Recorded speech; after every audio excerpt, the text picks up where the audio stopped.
सूरज ने दिया अपनी शुआओं को ये पैगाम, सूरज ने दिया अपनी शुआओं को ये पैगाम, दुनिया है अजब चीज, कभी सुबह कभी शाम, दुनिया है अजब चीज, कभी सुबह कभी शाम। दुनिया में हो दुनिया का तलबगार नहीं हो, दुनिया में हो दुनिया का तलबगार नहीं हो, बाजार से गुजर हो खरीदार नहीं हो, बाजार से गुजर हो खरीदार नहीं हो। मकबूल है शाज़ है काबिल तू बहुत है, आईना के मानिंदे तू नहीं दिल तू बहुत है, आईना के मानिंदे तू नहीं दिल तू बहुत है।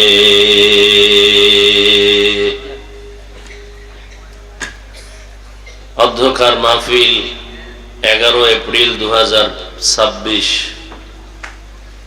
সভাপতি জনাব শহীদুল ইসলাম শহীদ সাহেব, হযরত উলামায়ে কেরাম, বিভিন্ন জায়গা থেকে আগত আল্লাহ পাকের আশিকিন, জাকিরিন, শাকিরিন, মুহিব্বিন, মুরব্বিয়ান এজাম, কলিজার টুকরা আমার সমবয়সী যুবক বন্ধুগণ, স্নেহের ছোট ভাই, পর্দার আড়ালে মা বোনেরা, দয়াময় রব্বুল আলামিনের দরবারে শুকর যে আল্লাহ আমাদেরকে সুস্থ রেখেছেন, আলহামদুলিল্লাহ। জীবনের এক অমূল্য সম্পদ আমাদের সুস্থতা। টাকা পয়সা বাড়ি গাড়ি অনেক কিছুই যদি থাকে আর আপনি অসুস্থ থাকেন, এ জীবনের কোনো দাম নেই। টাকা পয়সা বাড়ি গাড়ি না থাকলেও আল্লাহ যদি সুস্থ রাখেন, এর থেকে সুখের জীবন আর হতে পারে? আল্লাহ আমাদের সুস্থতাকে দায়েমান কবুল করেন। আমাদের মাঝে এখনো যারা অসুস্থ তাদেরকেও পূর্ণ সুস্থ করে দেন। আমাদের মাঝের থেকে যারা বিদায় নিয়ে কবরস্থ হয়ে আছেন, আল্লাহ তাদেরকে জান্নাত দান করেন। রমজানুল মুবারকের ঈদ, ঈদুল ফিতর, এর পূর্বে ও পরে যারা দুর্ঘটনায় হঠাৎ করে জীবন দিয়ে দিল, পানির মধ্যে, গাড়ির নিচে, যেই মৃত্যুর ঘটনাগুলো দেখে সহ্য করা যায় না, আল্লাহ তাদেরকে শহীদি মর্যাদায় জান্নাত দান করুন। আমাদেরকে আল্লাহ চলার পথে কুদরতের দ্বারা ইজ্জতের সাথে হেফাজতের ব্যবস্থা করুন।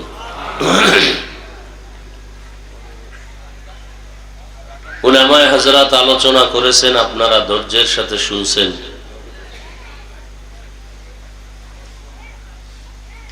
আমার আসতে একটু বিলম্ব হয়েছে, মূলত সংকট, গাড়ি নিয়ে আসা, তেলের সমস্যা, যুদ্ধের পরিস্থিতি কারণে এক পর্যায়ে নিয়ত করেছিলাম আজকে আর আসা হবেই না। মাগরিবের সময় ভিন্ন ব্যবস্থা করে এরপরে আসছি, রওনা দিয়েছি মাগরিবের নামাজের পরে ঢাকার থেকে। যদি গাড়ি না হতো তো আজকে আর আসতাম না।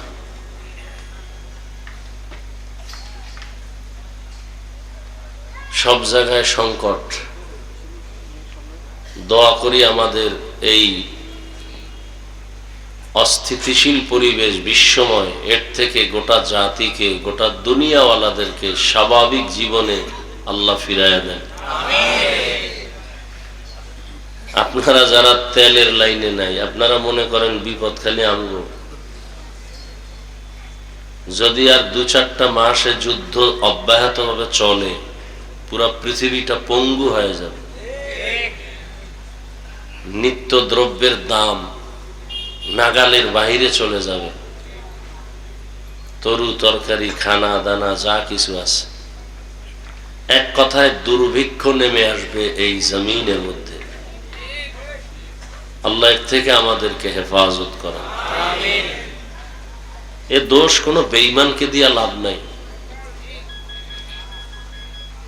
মানুষের জীবনের বেশিটা ক্ষতি করেছে মুনাফিকের গোষ্ঠীরা। মুনাফিক কারা? যারা ইসলামের ব্যানার ব্যবহার করে কিন্তু কাজ করে ইহুদির চেয়েও খারাপ। এ কারণে কাফের ভালো, মুনাফিক ভালো না। কাফেরের সাথে সমাজে চলার অনুমতি আছে ইসলামের, মুনাফিকের সাথে চলার অনুমতি নেই। কিন্তু মুনাফিক চিনবেন কি করে? আমার মতোই তো সব টুপিওয়ালা বাগরিওয়ালা, বরং আমাদের থেকে তাদের চেহারা আরো ভালো, আরো স্মার্ট। বড় কঠিন হালাত। আজকে মুসলিম বিশ্বের কাছে এত সম্পদ, আমার দেশেও সম্পদ কম নাকি? চোরের কারণে আমরা এই সম্পদ হারিয়ে ফেলেছি। সৌদি আরব, লেবানন, কুয়েত, কাতার, ইরাক, এরপরে মিশর, সব মুসলমান এক হয়ে গেলে আমেরিকা কেন, রাশিয়া কেন, কোন বেঈমানের চোখ উঠায় তাকাবারও তো সুযোগ নেই। কিন্তু যে অন্তরে নেফাকি, মুসলমানকে ধ্বংস করবে মুসলমান দিয়া। আমাদের হুজুরের বিরুদ্ধে আওয়ামী লীগ বিএনপিরা কিচ্ছু করতে পারে না, ওদের সাহসী হয় না। এই সাহস যোগায় আমগো লাইনের কিছু টুপিওয়ালা মুনাফিকেরা। আওয়ামী লীগের বাবার ক্ষমতা নাই একজন আলেমের বিরুদ্ধে চোখ উল্টায় কিছু বলবে। বিএনপির 14 পুরুষেরও ক্ষমতা নাই আলেমদের দিকে আঙ্গুল তুলবে। এই সাহসটা পাই মুনাফিকের কারণে, শুধু মুনাফিকের কারণে। তাবলীগ খারাপ এই কথা বলার সাহস পায় কেমনে? আর এক দল টুপিওয়ালা খারাপ বলে, ওই সুযোগে অন্যরাও খারাপ বলে। না হয় যে আউযুবিল্লাহ বিসমিল্লাহ পারে না, নামাজ নাই, রোজা নাই, হালাল নাই, হারাম নাই, সে কোনোদিন তাবলীগের বিরুদ্ধে সাহস পাবে না কথা বলতে। কোন ইমামের বিরুদ্ধে কথা বলতে সাহস পাবে না, কোন আলেমের বিরুদ্ধে কথা বলার সাহস পাবে না। কিন্তু কই, আওয়ামী লীগেও তো আলেম আছে, ওলামা লীগ, বিএনপির মধ্যেও আলেম আছে। কি কর না কেন? ওলামা দল আছে না? সত্য কথা বলতে সমস্যা? এই কিছু তার ছাড়া মনে করে আমি আওয়ামী লীগের গাইল লইতেছি, বিএনপির গাইল লইতেছি, সাইজ করতেছি আমগো জাতি বেইব। এ বুঝার মতো কোনো মেধা নাই। এইরকম তার ছাড়া এখানে বহুত বসা আছে। ফট করে কবি হুজুরের রাজনীতির ওয়াজ করে, জুতা দিয়া কানের পর্দা ফাটায় দাও, বেয়াদব কোথাকার।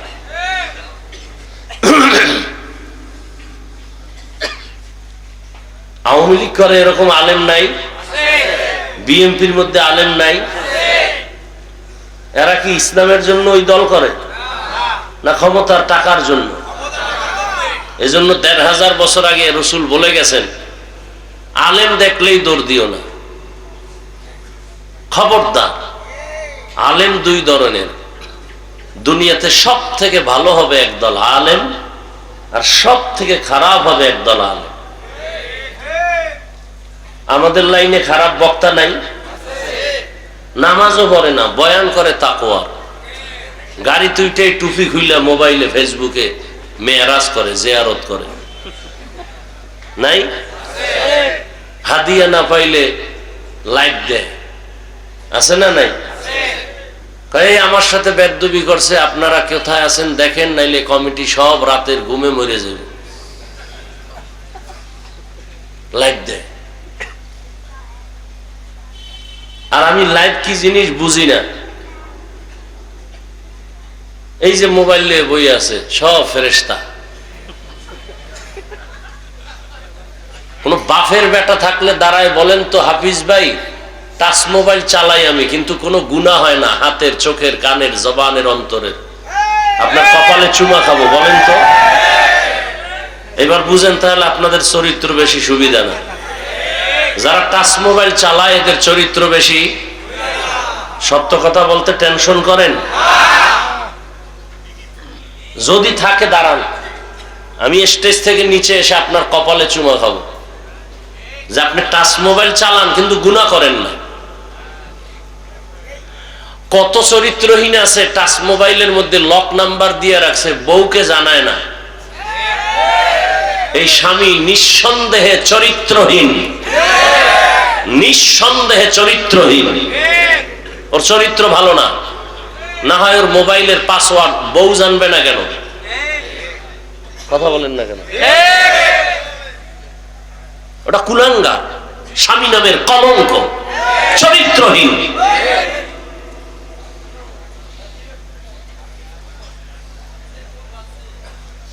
যেই স্ত্রী মোবাইলে লক নাম্বার রাখে, স্বামীকে জানতে দেয় না, ওই স্ত্রীটাও চরিত্রহীনা। আল্লাহ হেদায়েত দান করুন। বসছেন বেহেশতের বাগানে, মোবাইলটা লইয়া করতেছেন কবিরা গুনাহ। বাহ, চান কপাল। হ্যাঁ, বসছেন বেহেশতের বাগানে। কেমন বাগান? রসুল বলেন বসার সাথে সাথে সব গুনাহ মাফ। কিন্তু চান কপাল্লারা মোবাইল নিয়ে ছবি উঠায়, করতেছে কবিরা গুনাহ, কবিরা গুনাহ, কবিরা গুনাহ। যারা মোবাইল নিয়ে ছবি তুলতেছে, পৃথিবীর কোন মুফতি সাহেবের বাবার ক্ষমতা নাই এই ছবি উঠানো হালাল বলার কোন সাহস আছে? স্পষ্টই ছবি তোলা হারাম, হাজার কোটিবার কবিরা গুনাহ হারাম।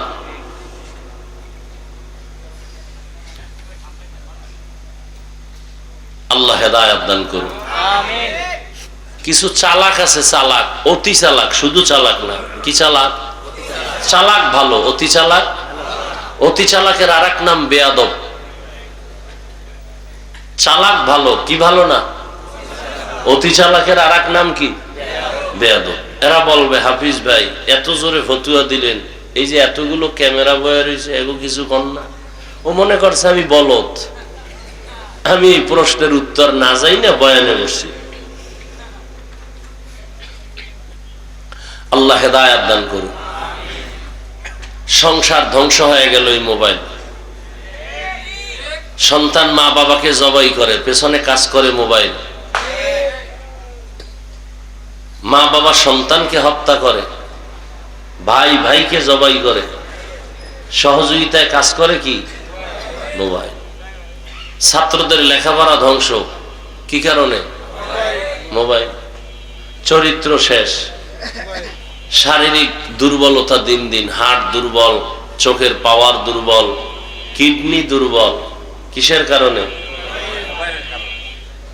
অথচ ডাক্তার দেখায় আমার কিডনি যেন নষ্ট না হয়, চোখ যেন নষ্ট না হয়, অথচ অনায়াসে আমাদের পুরো বডি নষ্ট হয়ে যাইতেছে। কিসের কারণে? এই খবরও নাই, অনেকে বিশ্বাসও করে না। কি বলেন আপনি? আমি হুজুর হয়ে বলছি তো এই জন্য কানে ঢুকে না। গুগলে সার্চ দাও যুবকেরা, বাসায় গিয়া টাচ মোবাইল দেখলে শরীরের অঙ্গের কি কি ক্ষতি হয় সব বেরিয়ে আসবে। চিকিৎসা বিজ্ঞানী সব ওপেন থিওরি দিয়ে রাখছে যে কি কি অঙ্গের ক্ষতি হয়, চোখের কি ক্ষতি হয়, কানের কি ক্ষতি হয়, ব্রেনের কি ক্ষতি হয়। এই যে মোবাইল মাথার পাশে রাখে রাত্রে অনেকে ঘুমায়, মোবাইল ব্রাস্ট হয়ে যায়, মোবাইল ব্রাস্ট হয়ে আগুন লেগে মাথা নষ্ট। কারণ এটার মধ্যে একটা ম্যাগনেট আছে। এই যে বাড়ির ছাদের উপরে টাওয়ার লাগায় মোবাইলে, আছে না নাই? দেখবেন যত ঠাড়া পড়ে বিজলি সব ওই টাওয়ারে টানে। 3 কিলোমিটার যত বিজলি হবে সব টাওয়ারে টানবে। এবং এই টাওয়ারের আশেপাশে যারা থাকবে ওদের ব্রেন নষ্ট হবে, দিন দিন ঘাটতি হবে, ব্রেন ভারবে না। এটা আমার আব্বার কথা, এটা চিকিৎসা বিজ্ঞানীদের থিওরি। যত আধুনিকতা তত মরণ ফাঁক। ফ্রিজ আসছে, খাওয়ার ভিটামিন হজমে লাগছে। ফ্রিজ আসছে, খানার ভিটামিন কি হয়ে গেছে? কথা বলেন না কেন? এটি লেখেন। ফ্রিজের যত ভাত আছে, ভাত ফ্রিজে রেখে যদি আপনি খান, 100 না ওভার 100 চ্যালেঞ্জ, আপনার কোনোদিন ডায়াবেটিস হবে না। এই ভাতে ওজন বাড়তে পারে কিন্তু ডায়াবেটিস হবে না। এবার বুঝেন যে ফ্রিজ কি পরিমাণ ভিটামিন আপনাকে সাপ্লাই দিতেছে। ফ্রিজে ভাত রাখবেন, এটা যদি আপনি গরম করে খান বা ঠান্ডা খান, পেটও ভরবে, কিন্তু কোন ডায়াবেটিস হবে? আসতে বলেন কেন? কত পার্সেন্ট বললাম? ওভার 100 বলছি। শরীরে ওজন বাড়বে, সেটা ভিন্ন বিষয়। খাইবেন আর বাথরুম বোঝাই করবেন, কাম করবেন না, তো ওজন বাড়বেই।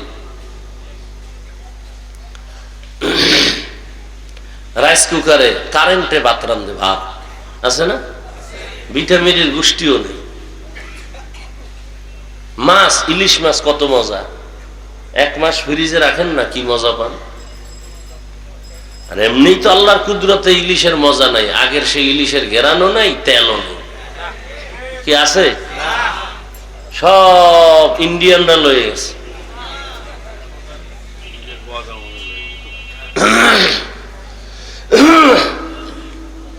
পহেলা বৈশাখ খাবেন না এই গজবের ইলিশ আর পান্তা ভাত? আমি তো ইলিশ আর পান্তা ভাত খাই মাঝে মাঝে। ইলিশ পান্তা মজা আছে, অনেক মজা। বাকি পহেলা বৈশাখী খাইতে হবে, এটা গুনাহ। এটা কি গুনাহ? কি খুব বিষ বিষ লাগতেছে অন্তরে, না জ্বলতেছে মনে হয় কিছু দিন। জ্বলবে না, আকাম করবেন তো, আমি বললে তো একটু জ্বলবেই। আপনি আকাম করেন, এতে দোষ নাই, আমি বলি কেন এটা দোষ না? মরাডারে মারো কেন, কয় লড়ে কেন? অন্তর এত নষ্ট হয়ে গেছে, ভালো কথা শুনতেও চায় না। চোখের চশমার আয়না কালো, এসে প্যান্ডেলে কয় বাতি কালো কেন? কেয়ামত আসলো নাকি? বলে তোর চোখের উপরে কেয়ামত আসছে, মাঠে আসে নাই। সমস্যা বাতির না চোখের? চোখে। তাবলিগ ভালো, পীর মুরিদি ভালো, কওমি মাদ্রাসা ভালো, আলেম ওলামা ভালো, যারা ভালো বলে না এদের অন্তর খারাপ।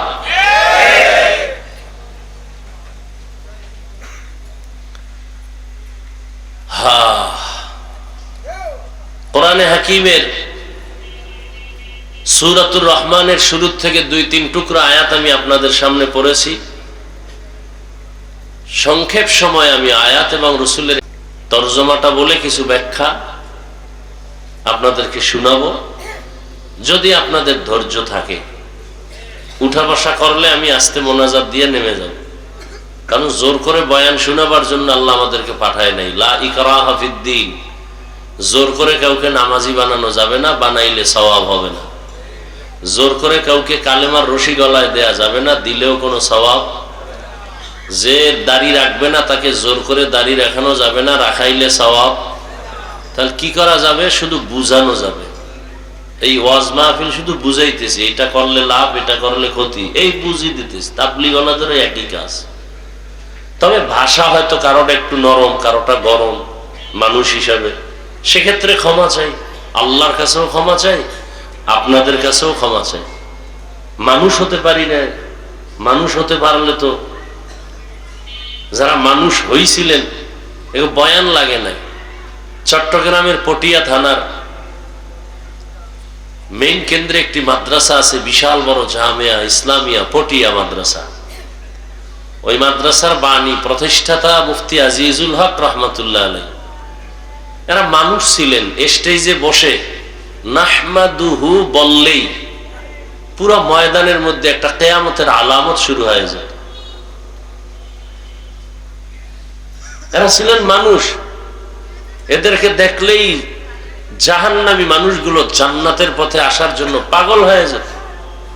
আমরা মানুষ হইতে পারি নাই। বক্তা হয়েছি ঠিক, মাওলানা হয়েছি এটাও ঠিক, মানুষ হতে পারি নাই।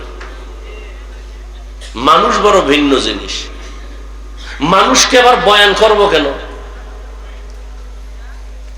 দেখেন, আমরা মানুষ, মুসলমান, আপনার আমার আল্লাহ এক, নবী এক, কোরআন এক, কাবা এক, ধর্ম এক, কালেমা এক, কি না আলাদা? অথচ আমি দাড়ি রাখি, আপনি দাড়ি রাখতেই চান না। আপনিও মুসলমান, আমিও মুসলমান। আপনার আল্লাহ আমার আল্লাহ দুই না এক? তাহলে আপনাকে দাড়ির জন্য আলাদা বয়ান দিতে হবে কেন? টুপির জন্য বয়ান দিতে হবে কেন? সুন্নতের বয়ান দিতে হবে কেন? সুদের বিরুদ্ধে আপনাকে বুঝাতে হবে কেন? ঘুষের বিরুদ্ধে আপনাকে বয়ান করে বুঝাতে হবে কেন?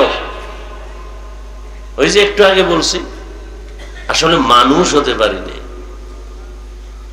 যেই বয়ান আলেম ওলামারা, তাবলীগ ওয়ালারা, পীর সাহেবরা জুমার বয়ানে যেই পরিমাণ আপনাদের বয়ান করে, এর 1000 ভাগের 1 ভাগ বয়ান খালি হিন্দুদের করলে ওরা সব মদিনার আশেক হয়ে যেত।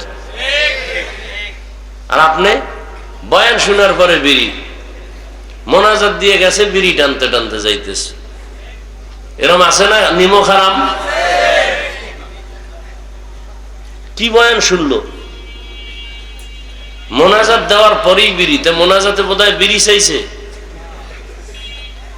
সুদের টাকায় ব্যবসা, বাহাদুরি ভাব, খায় হারাম, করে মায়ে আপন গর্ভধারিণী মায়ের সাথে জিনার গুনাহ, বাহাদুরি করে। যারা সুদের সাথে জড়িত 24 ঘন্টা কার সাথে জিনার গুনাহ করে? গর্ভধারিণী আপন মায়ের সাথে জিনার গুনাহ। এই কথা বললে সুদখোরের মনে শান্তি না কষ্ট? কিছু কিছু তার সেরারা মনে করবে, হুজুরে আমারে চিনলো কেমনে, যে বৈশেই যে আমারে ধরলো। চিন্তা করছে সুদ খাওয়া হালাল না হারাম? যারা সুদের সাথে জড়িত এদের নামাজ কবুল হবে না, রোজা কবুল হবে না, হজ কবুল হবে না, তেলাওয়াত কবুল হবে না, মাদ্রাসা করলে সওয়াব হবে না, মসজিদে দান করলে সওয়াব হবে না, মোনাজাত দিলে কবুল হবে না। আরো শুনবেন, তওবা না করে মরলে চিরস্থায়ী জাহান্নাম। কয়দিনের জন্য জাহান্নাম? হ্যাঁ, এটি লিখে রাখেন। এটি কেউ বলবে না, বলার সাহস নাই, বলতেও পারবে না, কারণ শিয়ালের হাতে মুরগি আমানত। আমি বলে গেলাম, আমি চিন্তা করছি একদিন আসছি আর জীবনে না আইলাম, আইসি যেহেতু জনমের মতো বলে যাই। কিন্তু মসজিদে আগামী জুমায় যদি এই বয়ান চলে, সূর্য ডুবার পরেই নোটিশ আসবে, ইমাম সাহেব 1 মাসের ছুটি। বলবে কেন? বলবে শিয়ালের হাতে মুরগি দিলে যা হয়, মসজিদ মাদ্রাসার চাবি সুদখোরের হাতে দিলে তাই হয়।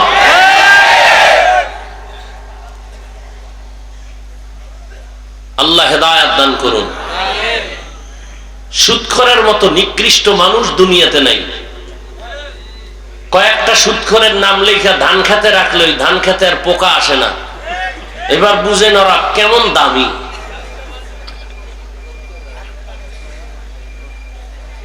তবে আপনি লিখে দিলে হবে না, ভালো কোনো আমলওয়ালার দ্বারা লেখাই নিতে হবে। আপনি তো হাত না পাক, চোখ না পাক, জিহ্বা না পাক, অন্তর না পাক, আপনার কাজ হবে না। রাগ করতেছেন? আরে আমি আপনাকে এলাকায় থাকবো, এত ভয় কি? ইমাম সাহেব বললেন না ভয় আছে যে আগামী জুমায়, পরের জুমায় দেখা হইব, একটু লজ্জা। হ্যাঁ, আল্লাহ হেদায়েত দান করুন।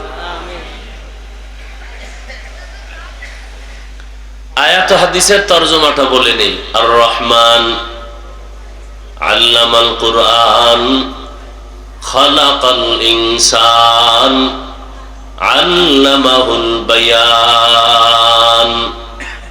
কি আপনাদের এই আয়াতগুলো মোটামুটি জানা আছে না? হ্যাঁ, এই আয়াতের বিষয়বস্তু হলো মানুষ কাকে বলে। একটু আগে বলছি না আমরা মানুষ হতে পারি না। এই ব্যাখ্যাটা শুনলে বুঝবে না আসলেই আমরা কুত্তার চেয়েও খারাপ। হিংসা করা এটা কি মানুষের স্বভাব না কুত্তার স্বভাব? তাহলে আমি দেখতে মাওলানা মানুষ, কিন্তু হিংসা থাকলে আমার চরিত্রটা কুকুর থেকেও খারাপ। দলিল কোরআনের আয়াত 9 পারা সূরা আরাফ। সুযোগ আসতেছে বলবো সময় থাকলে। আসলে বয়ান করার উদ্দেশ্য কি? বয়ানের মূল উদ্দেশ্য হলো জাহান্নাম থেকে জান্নাতের রাস্তা দেখানো। কি ভাই, আমার বয়ানের দ্বারা যদি আপনি জাহান্নাম থেকে বাঁচার পরামর্শই না পান, কোরআন হাদিস অনুযায়ী জান্নাতে আগাবার সেই পরামর্শ না পান, তো এটা বয়ানের মাকসাদ তো হাসিল হয় না। প্রত্যেকটা বয়ানের উদ্দেশ্য, বক্তার উদ্দেশ্য হবে একটা আল্লাহ ভোলা মানুষকে আল্লাহর দিকে আগায় দেওয়া, তাআল্লুক মা আল্লাহ, আল্লাহর সাথে কিভাবে সম্পর্ক তৈরি হবে, এই বয়ান। আর বয়ানের দ্বারা যদি আল্লাহর সাথে সম্পর্কের সেই বিশ্বাসটা, সেই অনুভূতিটা না আসে, তো কিসের বয়ান এগুলো? আপনাকে এত বয়ান করে, যে একটু আগে বললাম আমিও মুসলমান, আপনিও মুসলমান, আমি টুপি খুলতে চাই না, আপনি টুপি দিতে চান না, কারণ কি? আপনার আমার আল্লাহ এক, নবী এক, কোরআন এক, কাবা এক, ধর্ম এক, কালেমা এক। আমি দাড়ি কাটতে চাই না, আপনি রাখতে চান না, কারণ কি? আমি বেপরদায় চলতে চাই না, লজ্জা, আপনি বেপরদায় পর্দা করতে চান না, লজ্জা, কারণটা কি? আপনাকে টাকা দিব 500 টাকা, আপনি টুপি পরেন, এরপরে কেমন তোর টাকা তুই খাইয়া মর, টুপি দিব না, মাথা গরম। আর আমাকে যদি বলে তোমাকে চেয়ারম্যান এমপি বানাবো, তুমি টুপি আর দাড়ি কেটে ফেলো, বলবো পৃথিবী দিয়ে দাও, তারপরও দাড়ি কাটবো না। বিষয়টা কি? বিষয় কি? বিষয় কিচ্ছু না। ধোঁয়ার গন্ধ আসে কেন?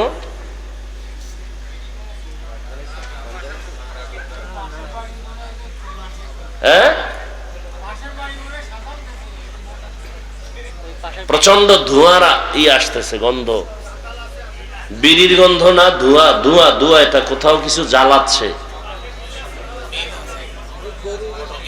মহা মুসিবত, আমাদের জন্য খুব ক্ষতিকর এই বিষয়গুলো। ওই আইসা ঢুকছি রুমে, একেবারে হুজুরে আসবে, একেবারে খুব মোহাব্বত লাগে, এমন স্প্রে মারছে, 5 মিনিট গামছা দিয়ে নাকটা আটকায় রাখছে, আবেগ, কঠিন ধোঁয়ার গন্ধ আসতেছে, অসহ্যকর অবস্থা, কঠিন অবস্থা, শ্বাস বন্ধ হয়ে যাওয়ার অবস্থা। এরা চিন্তা করে যে হুজুরে আসছে যেহেতু একটু টের পেয়ে যাক, আমরা এই সিপার ভিতরে আছি।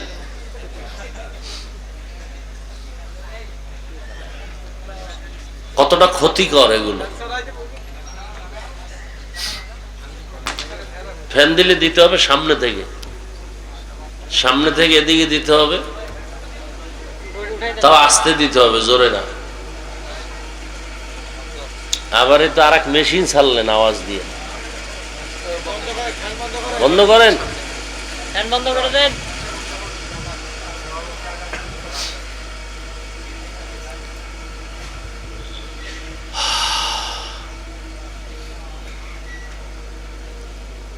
আল্লাহ বলেন আর রহমান, রহমান হলেন তিনি, আল্লামাল কুরআন, কোরআন শিক্ষা দিলেন যিনি, খালাকাল ইনসান, রহমান হলেন তিনি, মানুষ সৃষ্টি করলেন যিনি, আল্লামাহুল বায়ান, রহমান হলেন তিনি, বয়ান শিক্ষা দিলেন যিনি।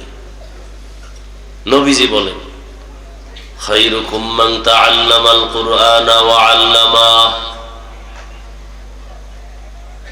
দুনিয়াতে ওই ব্যক্তি বড় দামি, বড় সম্মানিত যে কোরআন শিখে অন্যদের কোরআন শিক্ষা প্রদান করে। তরজমা শেষ। হাদিসের উপরে 2-4 মিনিট কথা, এরপরে আয়াত নিয়ে কথা বলবো। নবীজি বলছেন দুনিয়াতে শ্রেষ্ঠ ওই ব্যক্তি যে কোরআন শিখে, বলেন না কেন, সহযোগিতা করেন, অন্যকেও শিক্ষা দেয়, তাদের মতো দামি আর কেউ নাই।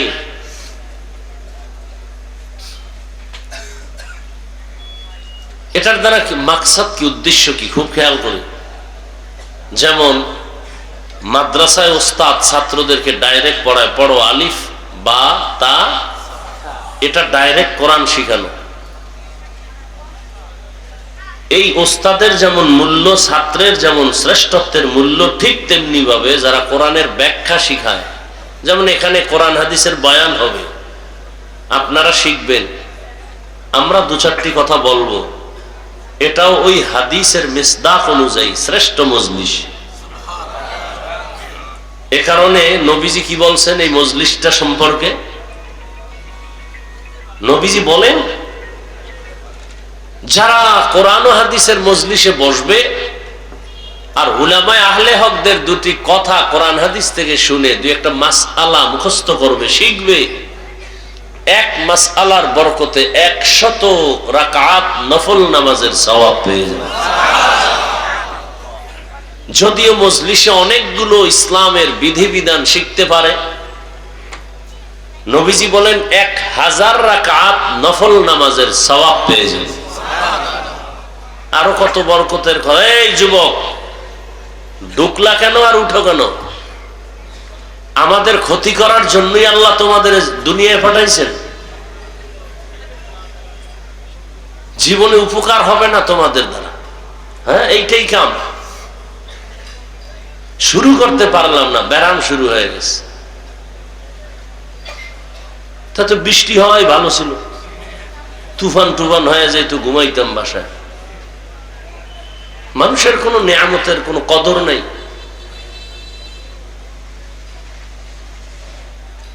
বসার যদি দীর্ঘ টাইম বসার অভ্যাস না থাকে, কেন আমাদের চোখের নজরে থাকেন? আপনারা দূরে থাকেন, কমিটি মাইক লাগাইছে না দূরে? আপনাদের ব্যারামওয়ালাদের জন্যই তো এত দূরে মাইক লাগানো, যে বহু দূরে বসে বিড়ি টানবেন আর ওয়াজ শুনবেন, ফজর নামাজ না পড়ে ঘুমাবেন, খালাস। আমাদের সামনে আসবেন, বসবেন, আবার ডিস্টার্ব কেন করবেন? অন্যের ক্ষতি কেন করবেন বলেন? কত মানুষ বসে বয়ান শুনতেছে, আপনি উঠে গিয়ে কতটা ডিস্টার্ব করেন।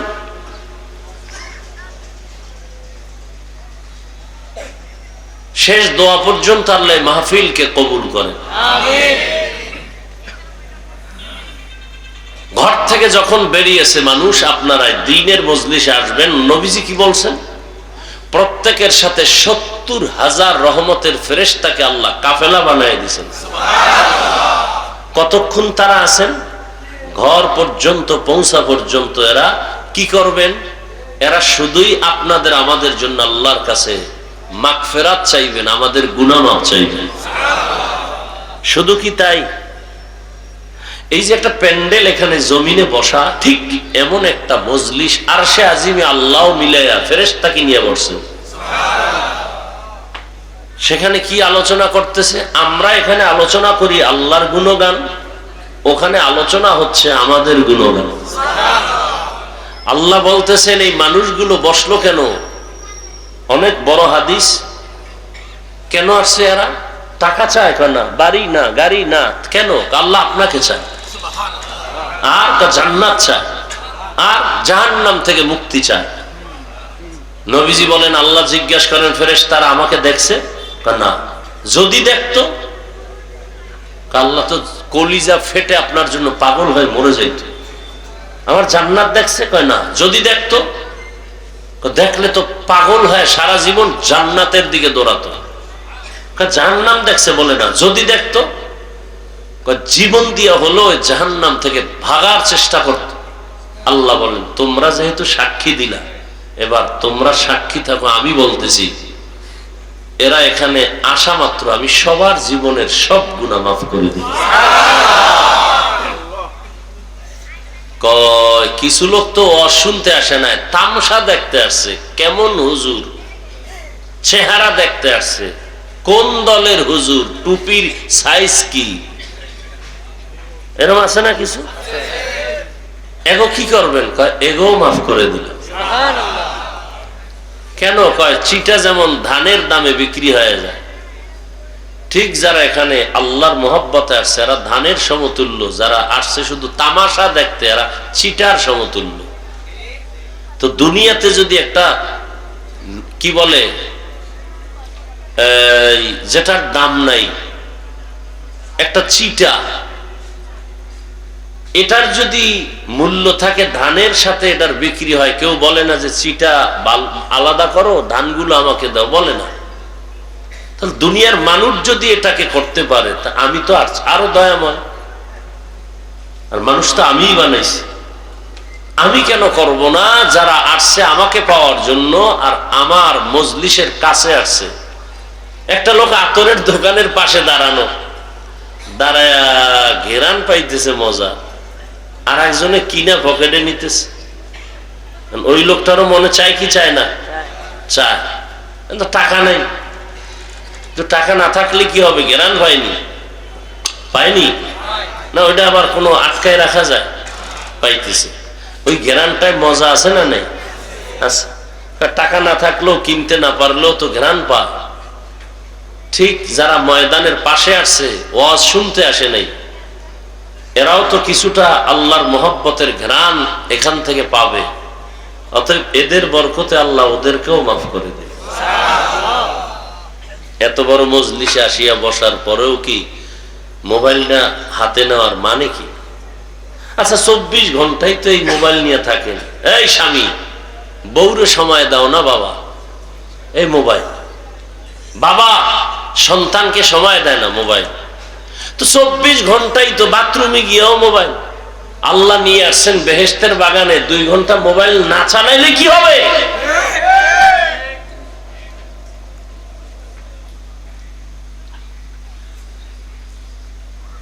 সবসময় তো মোবাইল নিয়ে থাকেন।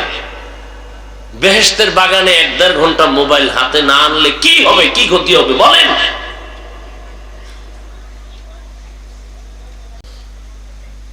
না দেখাচ্ছেন আমি মোবাইলওয়ালা, তবে আমার দেখাইলে ক্ষতি হবে। বয়ানের পরে দেখবেন জিনেরা মোবাইল নিয়ে গেছে। বহু জিন এখানে আছে মোবাইল নেওয়ার জন্য। জিনেরা দেখা যায়, মোবাইল চোরেরও দেখা যায়। খালি কপালে আপ দিয়া মাইকলারা কইবে মোবাইল ঘোষণা দাও, আবার ওই স্টেজের তলে, জুতার তলে খুঁজে মোবাইল নিয়েছে, জিনের তলে খুঁজে মোবাইল। এখানে মোবাইল আছে। মোবাইল দেখাইয়েন না। জিনরা দেখলেই কিন্তু টার্গেট করবে যে না, এইটা নিলে 2 দিনের বাজার হবে। দেখাইয়েন না, জিনেরা দেখলেই কিন্তু নিয়ে যাবে। শেষে আমও যাবে, সালাও যাবে। আল্লাহ, তাহলে এটা একটা শ্রেষ্ঠ মজলিস। কিসের কারণে? কোরআনের কারণে। কিসের কারণে? কোরআনের কারণে। সোহবতে সালে তোরা সালে কুনাত, সোহবতে তালে তোরা তালে কুনাতে জামানা, সোহবতে বা আউলিয়া বেহতেরাজ সদ সালা তাআত বেরিয়া।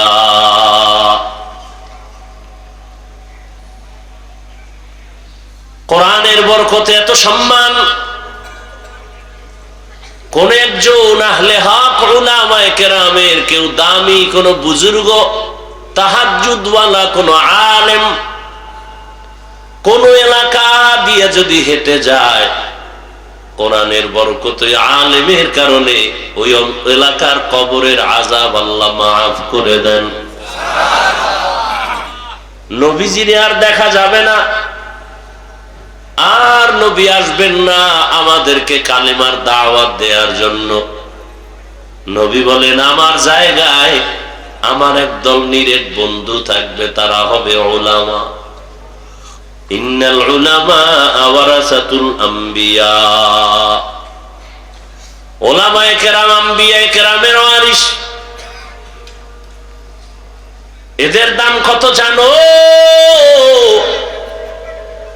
এরা যতটা কদম দেয়, কদমে কদমে গুনাহ মাফ। সুবহানাল্লাহ। না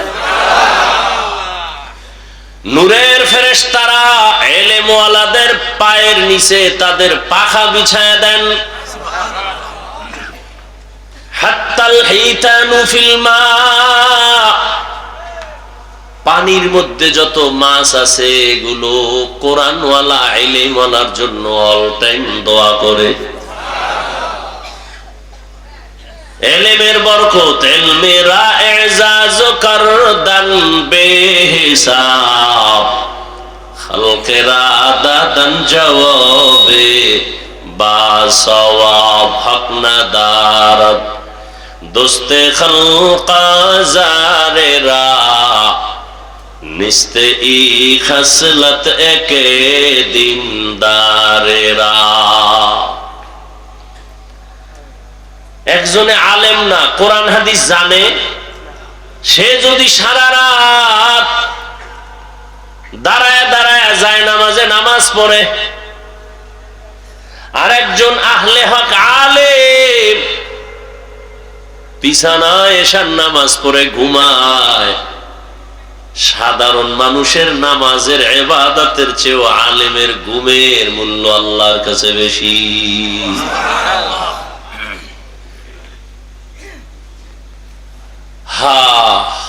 কত মর্যাদা! কিয়ামত পর্যন্ত এই জাতিকে জান্নাতের পথ দেখাবে একমাত্র উলামায়ে আহলে হক। আর কোনদিনে জমিনে আবু বকর, ওমর, ওসমান, আলী আসবেন না।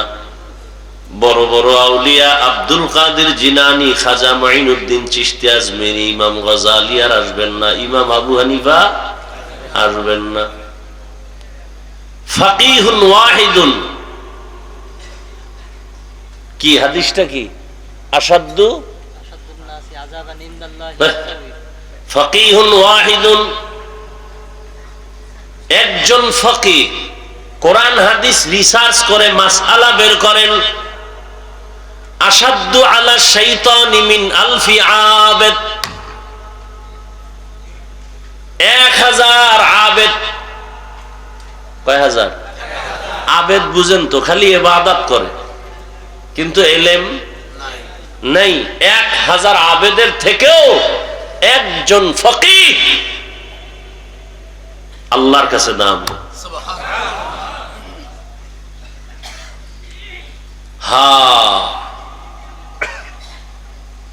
ভাইরা আমার, এই শ্রেষ্ঠ মজলিস পুরা চারপার্শ্ব থেকে নূরের ফেরেশতারা হাতে হাত লাগাইয়া আরশে আজিম পর্যন্ত তারা সিরিয়ালে দাঁড়ানো। এখান থেকে যদি কেউ মোনাজাত দিয়া তওবা করে বিদায় হয়, রহমতের নবী বলতেন, মায়ের গর্ভের বাচ্চা যেমন দুনিয়াতে নিষ্পাপ ভূমিষ্ঠ হয়, কোরআনের বাগান থেকে একজন মানুষ ওই রকমই নিষ্পাপ বাড়িতে ফিরে যায়। সোহবতে সালেহ তোরা সালেহ কুনাত, সোহবতে তালে তোরা তালে কুনাত। আল্লাহ রসুল বলেন, যারা কোরআন শিখে, যারা শিখায় তারা দামি। শুধু তাই না, একজন আলেম কোরআনের হাফেজ, এই মাদ্রাসায় পড়ে 5 ওয়াক্ত নামাজ বা জামাত আদায় করেন, কিন্তু গরিব, শীতের পোশাক কেনার টাকা নাই, বাবা খানার টাকা দিতে পারে না। এই ছেলেটা কোরআন পড়ে আর একজনে খানা দেয়, আছে না? মশারি কিনে দেয়, কিতাব কিনে দেয়, জামা কিনে দেয়। কত টাকাওয়ালা আছে বলে, একজন ইতিম সন্তানকে আমি আলেম বানানোর খরচটা মাসে মাসে দিব, দাও মাদ্রাসায় পড়াও। ওই কোরআনের হাফেজটা আলেম হইয়া আল্লাহর থেকে যে পুরস্কার পাবে, ওরে টাকা দিয়া খানা দিয়া সহযোগিতা করে যে আলেম বানানোর পেছনে সহযোগিতা করলো, ওই একজন সহযোগী খানা খাওয়ানেওয়ালা হাসরের ময়দানে ওই হাফেজে কোরআনের সমপরিমাণ পুরস্কার পেয়ে জান্নাতে যাবে। হাদিসে পাকে আর এক ঘটনা আছে, হাসরের ময়দানে আল্লাহ পাকের আদালতে একজন আর ফয়সালা হবে, জাহান্নামে যাও, কোনো আমল নাই। ফেরেশতার হাতে হ্যান্ডকাপ লাগায় দেও, এর আমল নাই, কোন নেক আমল, জাহান্নামে পাঠায় দাও।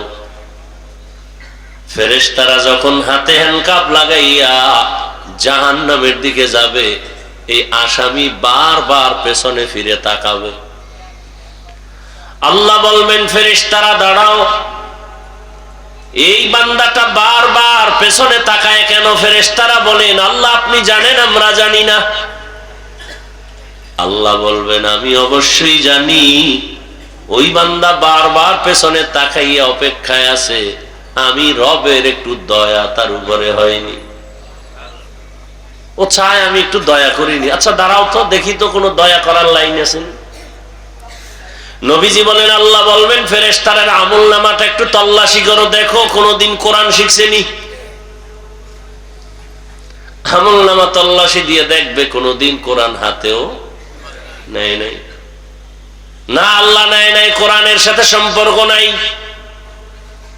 আচ্ছা দেখো তো কোরআন ওয়ালা যারা তাদের সাথে একটু সম্পর্ক আসেনি, দেখো এমন একজনের সাথে মহব্বত আছে কিনা যে আলেম। ফেরেশতারা আমলনামা তল্লাশি করে দেখবে এমন কোন পরিচয় নাই, জীবনে আলেমের সাথে মুসাফাও করে নাই। আল্লাহ কইবে এবার শেষবারে একটা ঝাড়া দাও। কি বলবে? দেখো এই বান্দার সাথে এমন কোন বন্ধু আছে নিজে বন্ধুর সাথে আলেমের মহব্বত আছে। ফেরেশতারা তল্লাশি দিয়ে দেখবে, হ্যাঁ এই বান্দার একজন বন্ধু আছে, ওই বন্ধুর সাথে আলেমের সম্পর্ক। আল্লাহ বলেন আজকে তো সুপ্রিম পাওয়ার নিয়ে আমি আল্লাহ বলছি, আমি রহিম নামের দরজা খুইলা রাখছি, রহমান নামের দরজা দিয়া ওই সূত্রে টান দিয়া আলেমের মহব্বতের সূত্রে আমি তাকে জান্নাতি বানায় দিলাম। আতিনা ফি দারে দুনিয়া না হাসান, আতিনা ফি দারে উকবা না হাসান, ইয়া গিয়াসাল মুস্তাগীসিন ইহদিনা লফতিখারা বিল উলুমে ওয়াল গিনা। হর গরিদে নেকো তু তৈয়ার হে, जो न मंगे उससे तू बेजार है। আলেমের এত সম্মান কিসের কারণে বলেন? কোরআন। এ কারণেই তো রহমতের নবী দুনিয়াতে আসছেন। কোন জায়গায় বলতে পারবেন নবীজি আসছেন দুনিয়াতে? কোন জায়গায়? আপনাকে যশোরে? কোথায়? মক্কা নগরীতে আসছেন আমার রহমতের নবী। কেমন অবস্থা যখন মক্কার মানুষ ছিল চরিত্রহীন, লম্পট, এতটাই খারাপ, নারী পুরুষ একসাথে উলঙ্গ হয়ে বাইতুল্লাহ তাওয়াফ, নারী দেখতে পছন্দ লাগে না। কন্যা হলেই বাবার মাথা নত হয়ে যায়, সমাজে মুখ দেখাবো কেমনে? ছেলে হলে খুশি। বুঝেন কত খারাপ? ১৫০০ বছর পর আমার দেশের সমাজে এখনো কিছু কুলাঙ্গার আছে, মেয়ে হলে বেজার হয়। আসেনি? বউয়ের সাথে রাগ করে কথা বলে না। এই ফেতনির ঘরের ফেতনি সব মেয়ে দাও কেন? সন্তান কি বউ দেয়? কে দেয়? কেমন তার সেরা বোকা! সন্তান দেয়ার মালিক কে? না শাহজালাল? লিল্লাহি মুলকুস সামাওয়াতি ওয়াল আরদ ইয়াখলুকু মা ইয়াশাউ ইনাসা ওয়া ইয়াহাবু লিমান ইয়াশাউ আয-যুকুর আও ইউযাওবিজুহুম যুকরানা ওয়া ইনাসা ওয়া ইয়াজআলু মান ইয়াশাউ আকিমা ইন্নাহু আলিমুন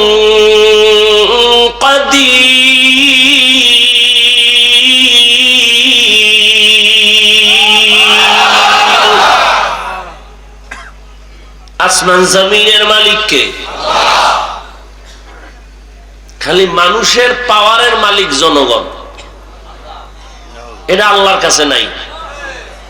হ্যাঁ, যদি কেউ বলে সব ক্ষমতার মালিক জনগণ, কে সব ক্ষমতার মালিক? কে? আহা,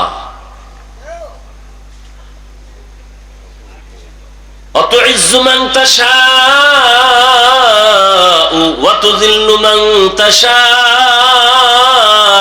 বিয়াদিকাল খায়র ইন্নাকা আলা কুল্লি শাইইন কাদির।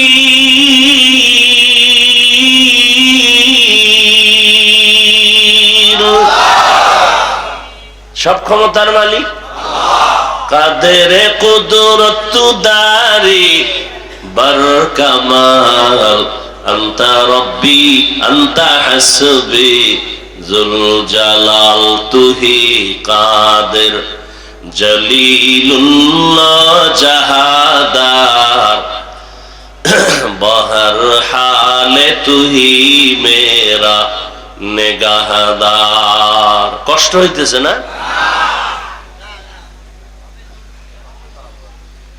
ভাই আপনার দাওয়াত বলে আলহামদুলিল্লাহ। আপনার বাড়ি কয় নাউজুবিল্লাহ। जिंदगी में बंदगी तू करना है,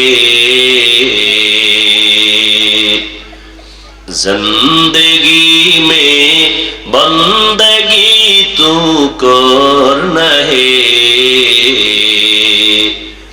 जिंदगी बे बंदगी शर्मिंदा है, जिंदगी बे बंदगी शर्मिंदा है।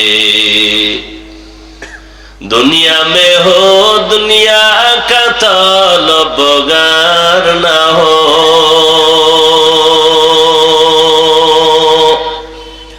बाजार से गुजरो हो खरीदार ना हो, ये दुनिया एक मिसल कागज फूल है, ये दुनिया एक मिसल कागज फूल है, जिंदगी में बंदगी तू करना है, जिंदगी बे बंदगी शर्मिंदा है, जिंदगी बे बंदगी शर्मिंदा है, जिंदगी में बंदगी कुन बंदगी, बंदगी बे जिंदगी शर्मिंदगी। আল্লাহ তাআলা বলেন রহমতের নবীকে আমি হেদায়েতের বার্তা নিয়ে পাঠিয়ে দিলাম। মক্কার মানুষ এতটা খারাপ, কন্যা পছন্দ করে না, গলা টিপে মেরে ফেলে, কন্যা সমাজের বোঝা। অথচ আল্লাহ বলেন সন্তান আমি দেই, কাউকে ছেলে দেই, কাউকে মেয়ে দেই, কাউকে দোনোটা দেই, কাউকে কোনোটাই দেই না। রহমতের নবী বলেন আমার একটা ছেলেও নাই, আমি 4 কন্যার বাবা। ও দুনিয়ার কন্যালার বাবারা, শুকর আদায় করিও, যদি একটা কন্যা পাও শুকর আদায় করো, তুমি একটা জান্নাতের মালিক হয়ে গেছো। 2 কন্যা যদি পাও শুকর আদায় করিও, তুমি 2 জান্নাতের মালিক। কন্যা হলে লাভ না ক্ষতি? কন্যা ছেলে হলে লাভ, কামাই করে খাওয়াবে। কয়জনে যে খাওয়ায়, বিয়া করলেই নাই, বউ নাই, ছেলেও নাই। বিষয় কি কয়, ঘরে আনছে ডানা কাটা ভরি। কি কাটা ভরি? ডানা কাটা ভরি আনার পরই ঘরে কয় তোর বাবার ডানা ভালো না, কেটে ফেল। তোর মায়ের ডানাও খারাপ, চল। কই যামু? কয় যশোর শহরে ফেলাক ভাড়া ল।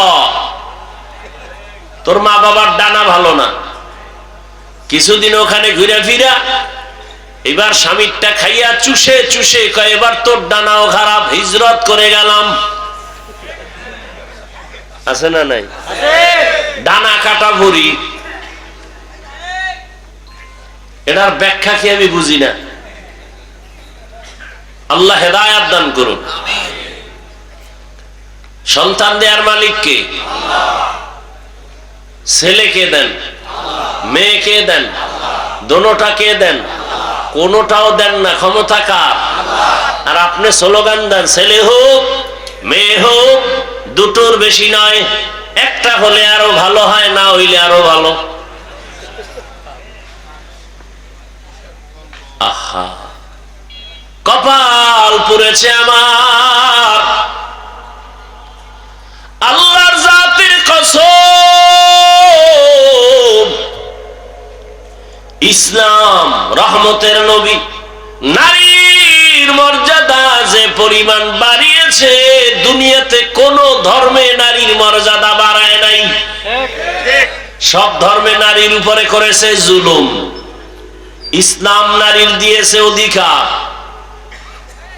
নারীর সম্মান। এটা না বুঝার কারণে আমগো কিছু মারা রাস্তায় নেমে বলে আমগো অধিকার আদায় করতে চাই। কেমনে কয়? পুরুষ মাটি কাটবে, আমরাও কাটবো, অধিকার আদায় করবে। আল্লাহ হেদায়াত দান করুন। একটা সন্তান, কন্যা সন্তান, বাবার ঔরসে থাকবে সম্মান, বাবা তার রক্ষণাবেক্ষণ করবে। মেয়েটা বিয়া দেওয়া পর্যন্ত কোনো চাপ দেওয়া যাবে না, কষ্ট দেয়া যাবে না। স্বামীর ঘরে যাবে, স্বামী তার লালন পালনের ভরণ পোষণের দায়িত্ব নিবে, স্ত্রী কোথাও কষ্টের কাজ করবে না। আবার যখন বৃদ্ধা হয়ে যাবে, সন্তান মায়ের খেদমত করবে। আল্লাহর ইবাদতের পরে মায়ের খেদমত। ওয়া কাযা রাব্বুকা আল্লা তা'বুদু ইল্লা ইয়াহু ওয়া বিল ওয়ালিদাইনি ইহসানা।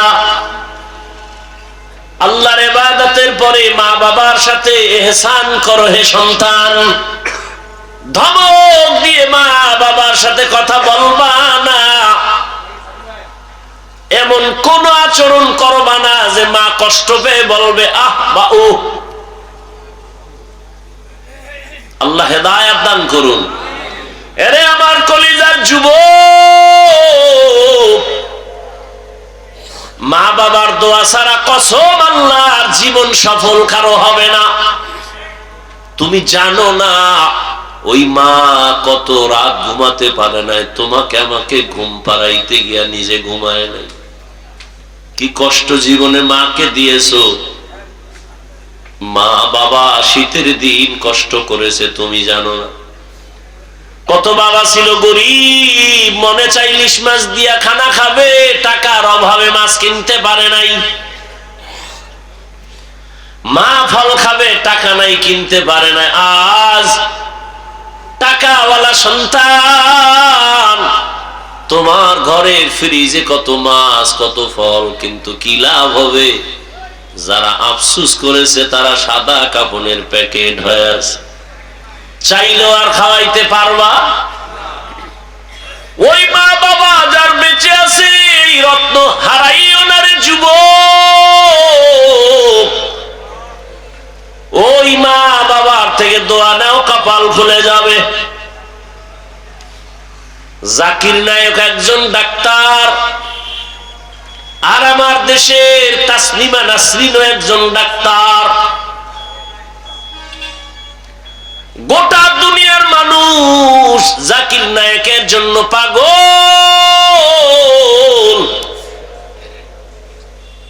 টাকার গরমে, ক্ষমতার গরমে। আর তাসলিমা নাসরিনের জন্য মানুষ ধিক্কার জানায়। ও মইরা গেল, ওর লাশটা বাংলাদেশে আসবে না। ভাইরা আমার, আল্লাহ তাআলা বলেন, রহমতের নবীকে দুনিয়ায় যখন আমি পাঠাইলাম, মক্কার অবস্থা বড় খারাপ। এতটা করুণ ওই মক্কার মানুষের চরিত্র, এত খারাপ। কন্যা সন্তান পছন্দ করে না। কন্যা হলে বাবা পাগল। কত বাবা আপন কন্যাটার গলা টিপে দুনিয়াতে পাথর চাপা দিয়া মেরে ফেলেছে, অথচ তাকায় দেখছেন যার ঘরে ছেলে আছে মেয়ে আছে, খবর নিয়ে দেখেন একটা ছেলের অন্তরে যেই পরিমাণ বাবার প্রতি মায়া ভালোবাসা, এর থেকে শতগুণ মায়া একটা মেয়ের অন্তরের ভেতরে চলে। মা বাবা অসুস্থ হয়ে গেলে ছেলে বলে সুস্থ হয়ে যাবে, আর মেয়েটা যদি শ্বশুর বাড়ি থাকে পাগলের মতো কান্না করে, আমার আব্বার কি হালাত, পাগলের মতো দৌড়ায়, আমার আব্বা অসুস্থ, ঘরে থাকতে চায় না, পাগলের মতো হয়ে যায়। রহমতের নবী বলেন আমিও চার কন্যার বাবা,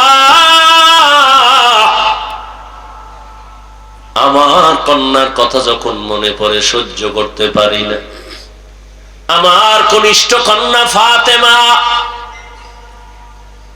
নবী কোথাও যদি যাইতেন সর্বশেষ ফাতেমার থেকে বিদায় নিয়ে যাইতেন, আবার দাওয়াতের কাজ শেষ করে যখন রহমতের নবী বাসায় ঢুকতেন, সবার আগে ফাতেমার ঘর দিয়া তারপরে নবী বাসায় যেতে। একদিন নবী আসছে, তার নাতি হাসান হুসাইনের খবর নাই, ফাতেমার খবর নাই। আজ নবী ঘরে দরজায় সালাম দিছে, আসসালামু আলাইকুম ইয়া আহলাল বাইত।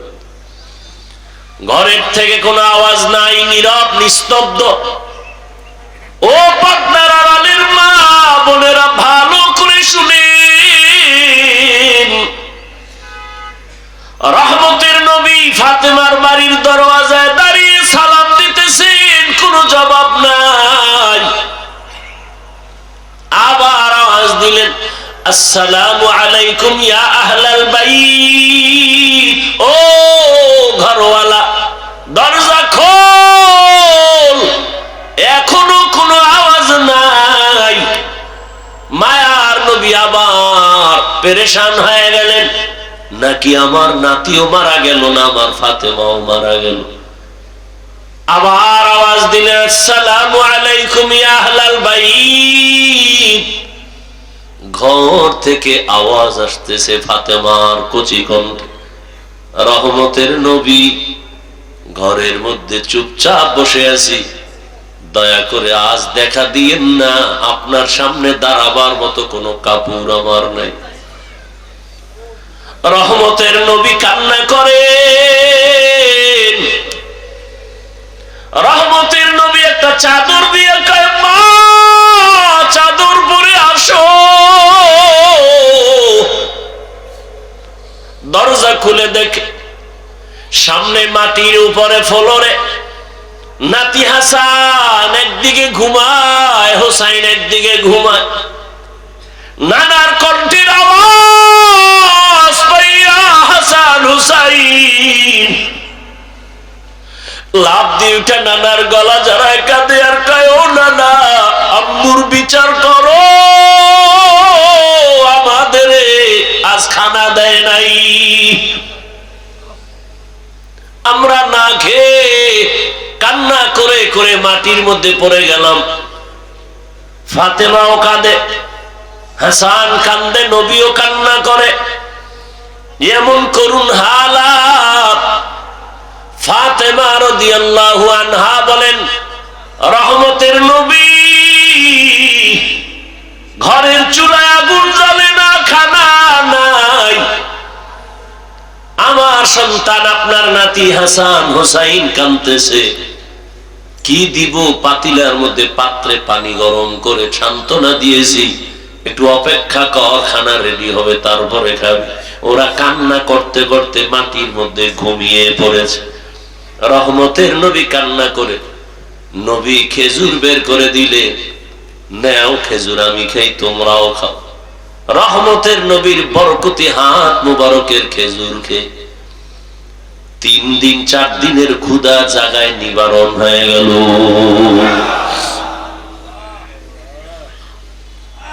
আল্লাহ তাআলা বলেন, রহমতের নবী আসছেন মক্কা নগরীতে। মক্কার মানুষগুলো এখনো তাদের ওই চরিত্রের কোনো ভালো দিক এখনো আসে নাই। নবীও কাউকে কালেমার কথা বলেন না, নামাজের কথা, রোজার কথা বলেন না। সর্বশেষ আল্লাহ তাআলা কোরআন দিলেন। 40 বছরের পরে রহমতের নবী কোরআন পেয়ে দাওয়াতের কাজ শুরু করেন, আর মানুষকে বলে এক আল্লাহর ইবাদত করো, আল্লাহর কাছে মাথা নত করো, ইবাদত করো, মূর্তি পূজা ছেড়ে দাও। কিছুদিন পরে রহমতের নবী আবার বলে রহমানের ইবাদত করো। মুশরিক বেঈমানেরা কয়, ও আব্দুল্লাহর সন্তান, এতদিন তুমি এক আল্লাহর কথা বলেছো, আজ আবার তুমি রহমানের কথা বলো। বলো তোমার আল্লাহ একজন নাকি 2 জন? নবী বলেন একজন। তো বলো আবার আলাদা রহমানের কথা বললা, মানির রহমান, বলো রহমানকে। নবী বলেন অপেক্ষা করো, জবাব দিব। দয়াময় আল্লাহ রহমান কে? এই কথার জবাবে আর রহমান সূরা নিয়ে কয়, জিবরাইল যাও রহমতের নবীর কাছে এই আয়াতগুলো জানায় দাও, আমি রহমানকে পরিচয় দিয়ে দাও। আর রহমান আল্লামাল কুরআন খালাকাল ইনসান আল্লামাহুল বায়ান। রহমান হলেন তিনি, কোরআন শিক্ষা দিলেন যিনি। রহমান হলেন তিনি, মানুষ সৃষ্টি করলেন যিনি। এখানে বুঝার ব্যাপার। আল্লাহ বলেন আমি রহমান, কেমন? আগে কোরআন শিখাইয়া তারপরে মানুষ বানাইলাম। অথচ বাস্তবে দেখি তার উল্টা। আল্লাহ আগে আমাদের সৃষ্টি করেছেন, তারপরে আমরা বড় হয়ে কোরআন শিখেছি। এটাই তো বাস্তব। আমরা কি আগে কোরআন শিখছি? কিন্তু আল্লাহ কি বলেন? আর রহমান আল্লামাল কুরআন খালাকাল ইনসান আল্লামাহুল বায়ান। আমি এমন রহমান, আগে কোরআন শিখাইয়া পরে তোমাদের মানুষ বানাইছি। আল্লাহর কথাই ঠিক, আমাদের বুঝের অভাব। মুফাসসিরিনে কেরাম বলেন, আল্লাহ কেন বললেন আগে কোরআন শিখাইলাম পরে মানুষ সৃষ্টি করলাম? তার কারণ হলো আল্লাহর আদালতে সব মানুষ জান্নাত পাবে না। বলে তাহলে কোন মানুষ পাবে? বলে দুনিয়াতে মানুষ আবার কয়েক ভাগে ভাগ করে। একদল বংশগত মানুষ, আর একদল জন্মগত মানুষ, আর একদল হলো গুণের মানুষ, গুণগত মানুষ। আল্লাহর কাছে বংশ পরিচয়ের মানুষটা জান্নাত পাবে না, জন্মের পরিচয়ের মানুষটা জান্নাত পাবে না, একমাত্র গুণের মানুষ জান্নাত পাবে। এবার বুঝার চেষ্টা করি গুণের মানুষ কাকে বলা হয়। আদম নবী আমাদের বংশদাতা বাবা, তার বংশে আমরা আসছি, আমরা বংশগত মানুষ।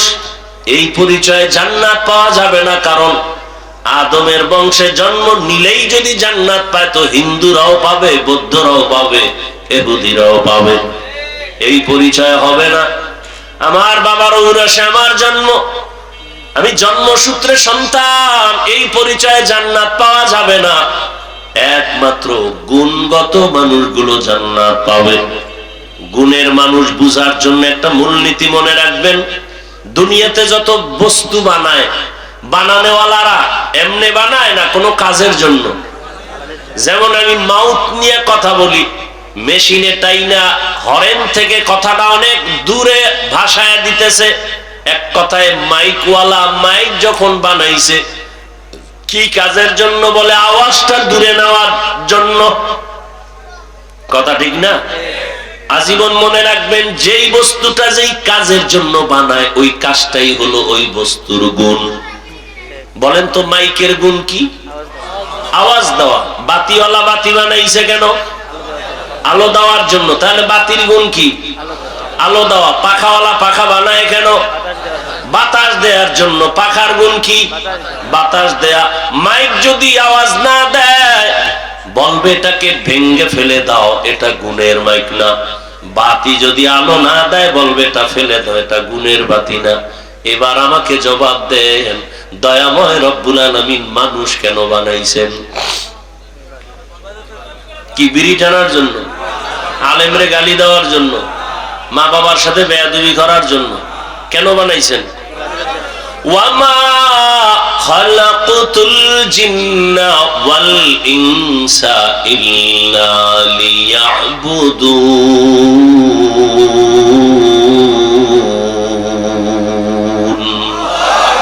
মা খালাকতুল জিন্না ওয়াল ইনসি বাখাত জুজ ইবাদত নিস্তে মাকসুদ আজ্জা। দয়াময় আল্লাহ মানুষ বানাইছেন ইবাদতের জন্য। কোন কাজের জন্য? ইবাদত। অতএব মানুষের গুণের নাম হলো ইবাদত। আল্লাহ ইবাদতের জন্য মানুষ বানিয়েছেন। ভালো করে খেয়াল করেন, তাহলে মানুষের গুণের নাম। এখন এই ইবাদতটা কি মন গড়া না কোনো নিয়ম আছে? আছে, আছে। কয় নিয়ম জানতে হলে কোথায় যাও? বলে কোরআন ধরো। সব নিয়ম কোথায় আছে?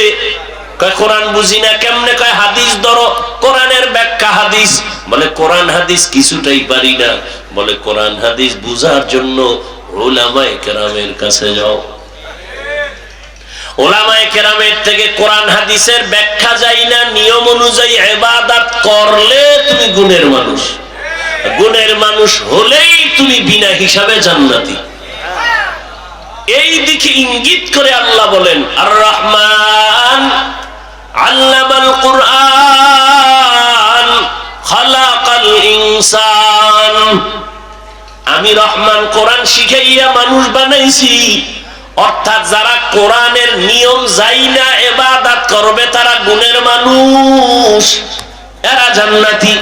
তাহলে গুণের মানুষ হতে হলে লাগবে কোরআন, কোরআন বুঝতে হলে লাগবে হাদিস, বুঝতে হলে লাগবে ওলামা। তাহলে সব কথার মূল কি? কোরআন হাদিস না বুঝা ইবাদত হয় না।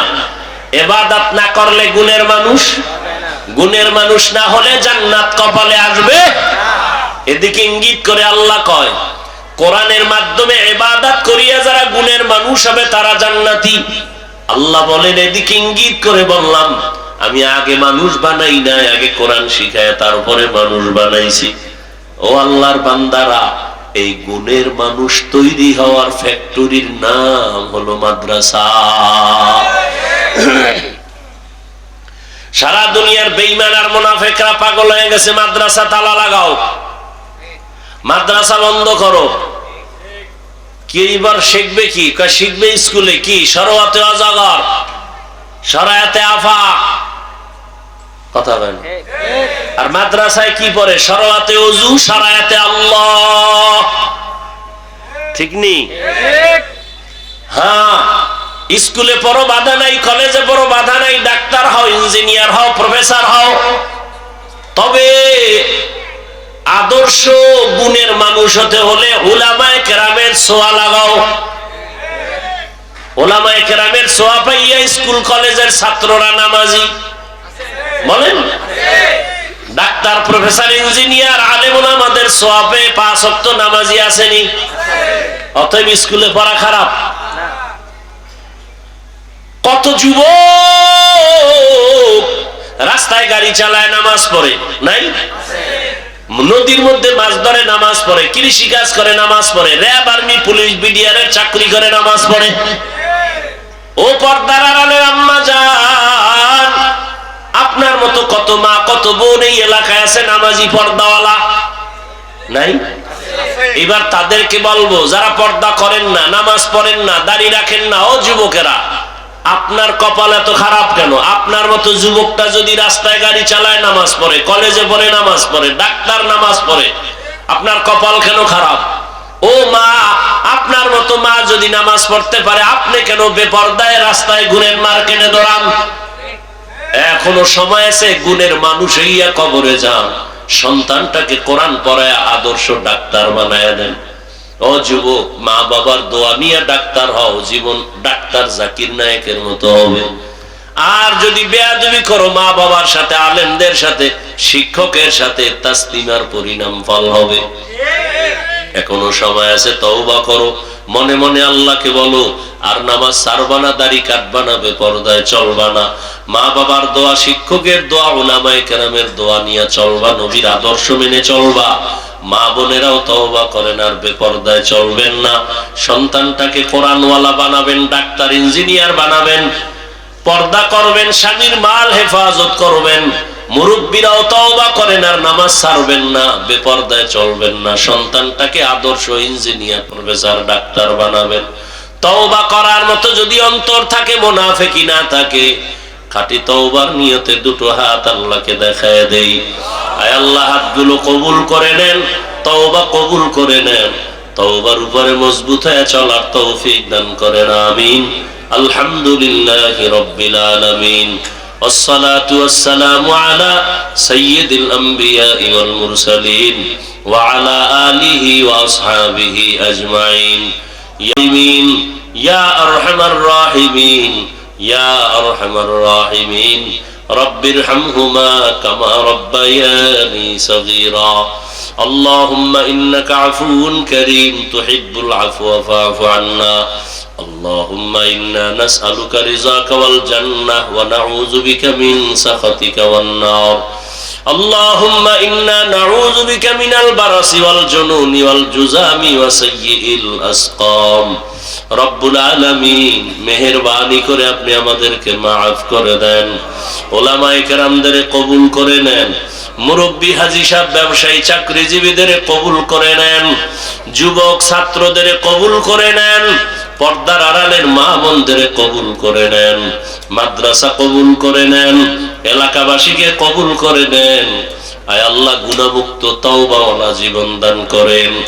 আয় আল্লাহ, আয়োজনকারী, সহযোগিতাকারী, দান সদকাকারীদের কবুল করে নেন। এলাকার ঘরে ঘরে শান্তি দান করেন। আমার কলিজার যুবকদের 5 ওয়াক্ত নামাজি, কোরআন পড়নেওয়ালা বানায় দেন। মোবাইলের গুনাহ থেকে আমাদের হেফাজত করেন। লেখাপড়া যারা করে পরীক্ষার্থী কামিয়াবি দান করেন।